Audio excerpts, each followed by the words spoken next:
For help. જે જગ્યાએ આ રીતનું એક્સિડન્ટ થયું હોય, કોઈ જગ્યાએ બેઠા હોય, બધાને કોઈ જડી ગયું હોય, તો આપણે જ્યારે મદદ કરવા જઈ રહ્યા છે તો બીજી વ્યક્તિને આપણે એ વખતે એવું કહેવાનું છે શાઉટ ફોર હેલ્પની અંદર, તમે 108ને ફોન કરો, ત્યાં સુધી આને હું CPR આપવાનો ટ્રાય કરું છું. શું આપવાનો ટ્રાય કરું છું? CPR આપવાનો. એટલે શું કહેવાનું છે આપણે બીજી વ્યક્તિને? 108ને કોલ કરવા કહેવાનું. કોને? 108. કેમ 108ને? કેમ 108ને ફોન કરીએ આપણે? કારણ કે અમને હાર્ટ એટેક આવી ગયું અથવા તો કોઈ જગ્યાએ એક્સિડન્ટ થઈ ગયું, તો એના માટે આપણે 108ને ફોન કરીએ છીએ ને. અને 108 શું કરે છે? એમરજન્સી સર્વિસ પ્રોવાઈડ કરે છે. શું સર્વિસ પ્રોવાઈડ કરે છે? Emergency service. 108 આવશે ત્યાં સુધી આપણે આ વ્યક્તિને જીવતું રાખવાનું છે અથવા તો પુનર્જીવિત કરવાનો ટ્રાય કરવાનો છે. આપણે કરશું ત્યાં સુધીમાં 108 આવી જશે ને પછી એનું આગળનું કામ 108 વાળા જોઈ લે. એટલે શાઉટ ફોર હેલ્પમાં આપણે શું કરવાનું છે? 108ને કોલ કરી અને બોલાવવાની. જો આપણે કોઈ આજુબાજુ ના હોય તો જાતે ફોન કરવાનો, અથવા તો કોઈ આજુબાજુ છે તો એને કહેવાનું તો ફોન કરે. તો D થઈ ગયો, R થઈ ગયો, S થઈ ગયો. હવે જોવાનું છે ABCD ફોલો કરશું એટલે CPR કઈ રીતના આપશું એના પર આપણે જોશું. પછી પહેલો ABCDમાં છે A. એનો મતલબ થાય છે એરવે. એરવે એટલે જે જગ્યાએથી આપણે શ્વાસ લઈએ છીએ એ જગ્યા. શ્વાસ ક્યાંથી લઈએ છીએ આપણે? નાક અને મોઢાથી. ક્યાંથી લઈએ છીએ? નાક અને મોઢાથી. તો એ નાક અને મોઢું જોવાનું છે, એમાં કોઈ તકલીફ તો નથી. કોઈક વાર કેવું આ રીતનો એક્સિડન્ટ થાય અથવા તો એકદમ વ્યક્તિને હાર્ટ એટેક આવી જાય ને ઢળી જાય ને, એ કેસમાં મોઢામાં પાણી વળી જાય. શું વળી જાય? પાણી વળી જાય. તો પાણી ભરેલું જોવા મળે તમને. શું જોવા મળે? પાણી ભરેલું જોવા મળે.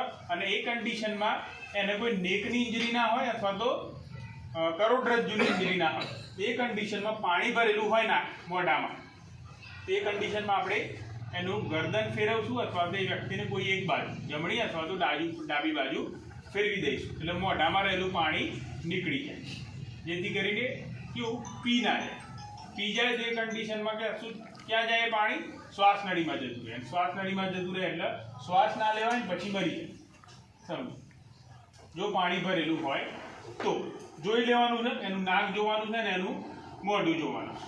તો આ વાત થઈ એરવે. એરવે પછીની વાત છે બ્રીથિંગ. બ્રીથિંગ એટલે શ્વાસોશ્વાસ. શ્વાસોશ્વાસ લે છે કે નહીં એ જોવાનું છે. તો શ્વાસોશ્વાસ લે છે કે નહીં એ કઈ રીતના જોશું? તો આ રીતે એની બાજુમાં બેઠા હશું, બાજુમાં બેઠા પછી આ રીતે હું જોઈશ તો એનો નાકની જે એર છે એ મારા ગાલે અડશે અને સામે હું જોઈશ છાતી પર અને પેટ પર. એની છાતી ફૂલે છે કે નહીં, પેટ ફૂલે છે કે નહીં એ જોવાનું છે. હું આ રીતે જોઈશ એની છાતી ફૂલે છે, પેટ ફૂલે છે, એનો મતલબ એ છે કે સભાન અવસ્થામાં છે. કઈ અવસ્થામાં છે? સભાન અવસ્થામાં છે. ખાલી બેહોશ થઈ ગયું છે બસ. આ રીતના જોતા મને ખ્યાલ આવે છે કે એની છાતી ફૂલતી નથી અથવા તો પેટ ફૂલતું નથી. તે કન્ડિશનમાં પછી આપણે C જોવાનું. ABC.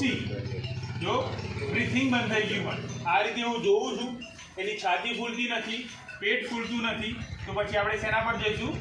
C પર. ABC. C નો મતલબ થાય છે સર્ક્યુલેશન. શું થાય? સર્ક્યુલેશન. હવે હૃદય 1 મિનિટની અંદર કેટલી વાર ધબકે ખબર છે કોઈને? 1 મિનિટની અંદર હૃદય કેટલી વાર ધબકે? કેટલી વાર? ટૂંકમાં 70 થી 80 ની વચ્ચે ધબકે. એવરેજ કહીએ તો 72 કહીએ છીએ આપણે. 72 જેટલું ધબકારા હોય 1 મિનિટના અંદર. કેટલા હોય? 72. એ જ રીતે 1 મિનિટની અંદર આપણે શ્વાસ કેટલી વાર લઈએ છીએ ખબર છે કોઈને? 12 થી 20. કેટલા? 12 થી 20. એવરેજ કહીએ તો 16. કેટલા? 16. હવે હૃદયના ધબકારા જોવાના. ક્યાંથી જોશું? શ્વસન જોઈ લીધું, હવે ધબકારા જોવાના છે. તો ધબકારા ક્યાં જોશું? અહીં ગરદનમાં. ગરદનમાં આપણે નાડીના ધબકારા તો જોયા છે ને. ડૉક્ટર જોડે જઈએ તો કે હાથ પકડી અને અહીં અંગૂઠા બાજુ આમ હાથ મૂકીને નાડીના ધબકારા ચેક કરે છે. જોયું છે? ડૉક્ટર જોડે જઈએ તો નાડીના ધબકારા કોઈ દિવસ ચેક કર્યા છે તમારા? બસ. તો એ જ રીતે અહીં ગરદનના ધબકારા જોવાના. જ્યારે આ રીતનો કોઈ બેહોશ થઈ ગયો હોય એ વ્યક્તિને જોવું હોય કે એના હૃદય ચાલુ છે કે નહીં, તો અહીં ક્યાં જોવાનું? ગરદનના ધબકારા. તો પોતાની જમણો હાથ ઊંચો કરો બધા. 2 આંગળી લેવાની છે. અહીં જે શ્વાસ નળી અને અન્ન નળી છે ત્યાં આ રીતે